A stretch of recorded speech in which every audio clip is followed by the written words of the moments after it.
sur RCF Alpa. L'émission Regard se penche aujourd'hui sur la création d'entreprises.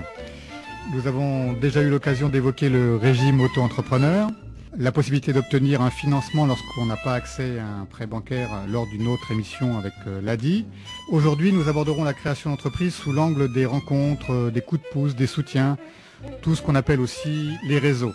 Tout le monde n'a pas de chef d'entreprise parmi ses proches, mais tout le monde peut nouer des contacts avec des entrepreneurs grâce à des opérations telles que Je crée ma boîte sur Rennes.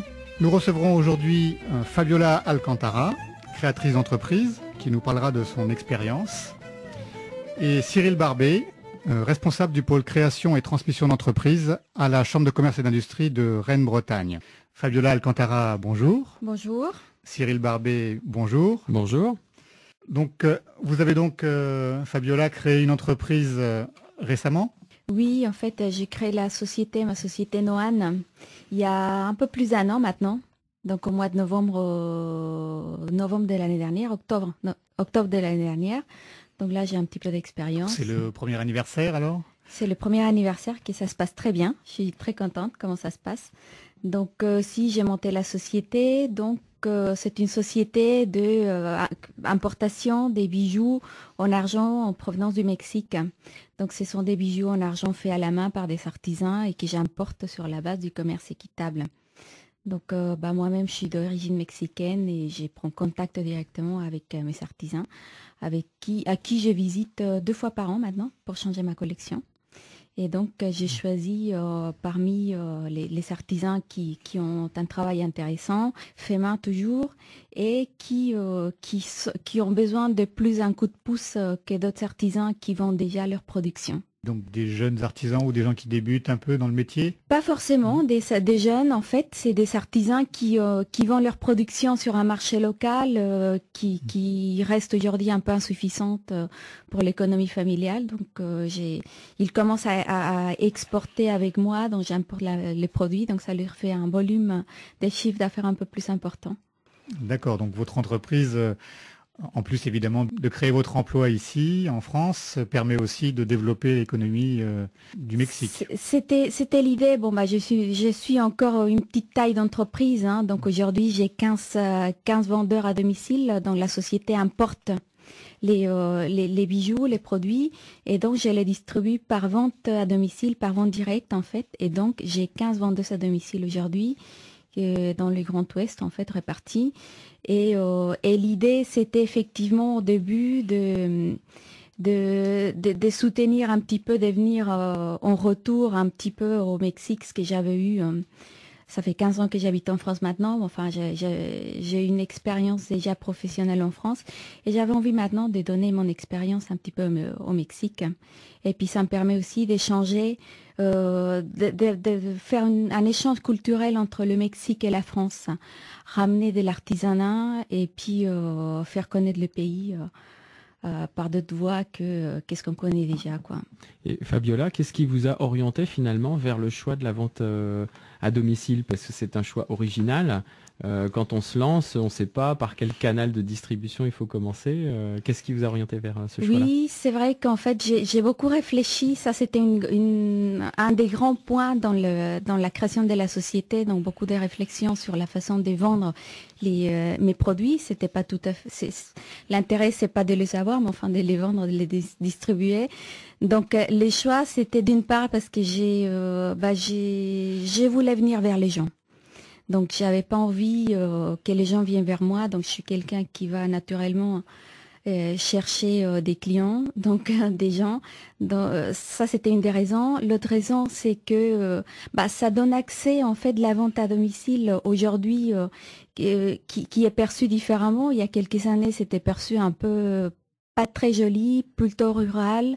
Donc aujourd'hui, c'est plus une clientèle un peu branchée, mais on donne accès à des produits artisanaux, originaux, et originaux à une clientèle qui n'a pas forcément accès à ce type de produits. Donc on va vers les gens, c'était un peu l'idée. dans votre parcours professionnel, est-ce que vous aviez eu des expériences dans ce domaine de la commercialisation de bijoux ou d'où est venue un peu cette idée? Est-ce que vous pouvez un peu décrire?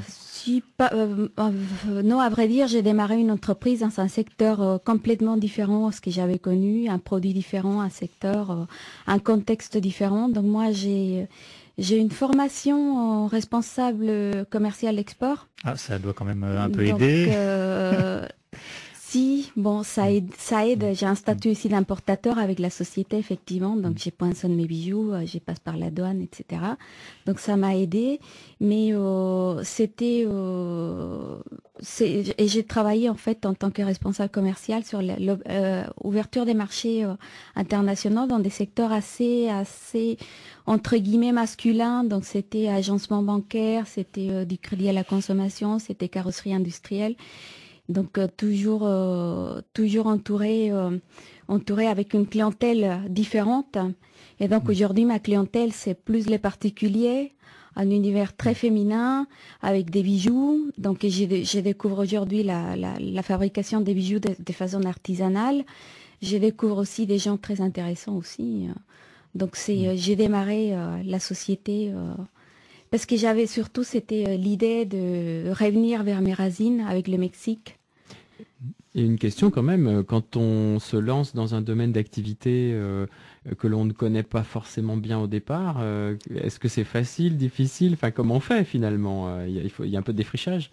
Je pense que le tout, c'est de bien préparer le projet avant. Donc, on n'est pas obligé de tout savoir. Hein. Et heureusement, on découvre toujours des choses tous les jours.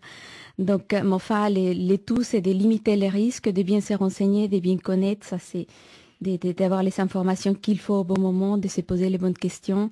Et après, en limitant les risques, on peut y aller sur d'autres projets qu'on n'a pas forcément l'habitude d'avoir.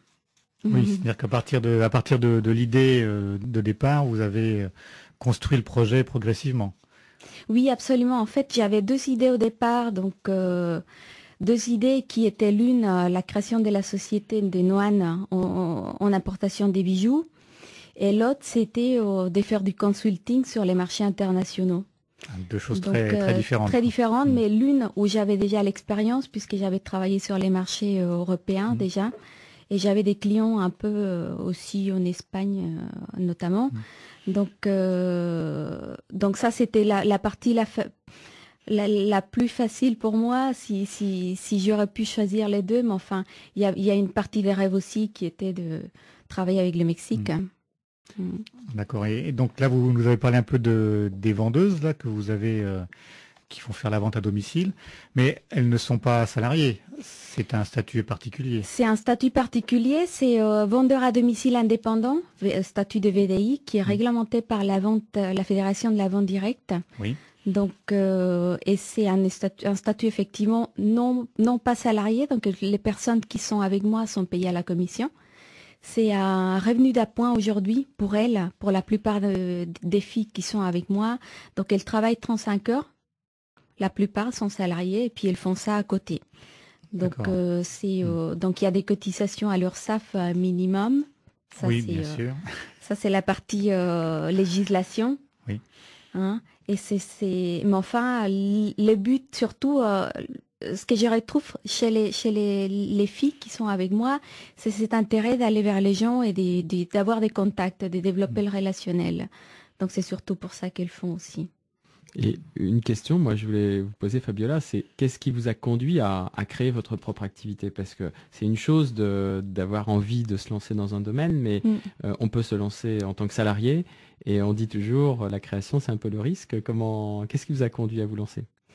En fait, j'avais travaillé, mon dernier travail, c'était la création d'une filiale en Espagne. Donc, j'ai eu vraiment beaucoup de chance parce que j'ai créé une société tout en diminuant les risques. Donc, je l'ai fait pour le compte d'un groupe. Donc, j'avais travaillé pas mal de temps déjà et en ouverture des marchés, de nouveaux marchés. Et l'idée maintenant, c'était de créer ma société sur mes propres risques avec l'expérience que j'avais déjà. Et surtout, j'avais envie de prendre mes propres décisions, de créer mon stratégie, d'assumer vraiment toutes les responsabilités. En créant la filiale en Espagne, j'avais beaucoup de liberté. J'ai toujours eu beaucoup de chance dans mes anciens travails.